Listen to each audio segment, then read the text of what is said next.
So, computer aided assessment at saka computer aided analysis. So, sa computer aided assessment, ito ang tumutulong sa mga teacher para i-assess yung student performance. So, ito ay ginagamit sa education. So, ano yung kailangang i-reteach? Ano yung kailangang yung mga baguhing examples, baguhin yung mga concepts na sa tingin nila ay nagpapahirap sa estudyante, yun yan.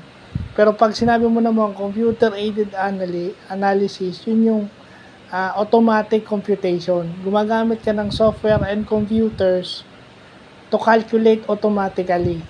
Imbis na gagamit ka ng calculator at magko-compute ka manually, sila na nagko-compute para sa'yo. Yung data mo, i-enter mo na lang yung data mo, then automatic sila na yung magko-compute. So, yun yung lagi ko sinasabi. Di ba? Kasi, kung gagamit ka ng software, sino ang mag-i-enter ng formula doon sa program? Hindi ba't ikaw din? So, kung hindi mo alam yon, kasi imposibleng hindi ka gagawa ng ganito. Yung computer-aided analysis. Tsaka computer-aided assessment. So, yun yung mga bagay na kailangan mo ng tulong, 'di ba? So, yun lang po.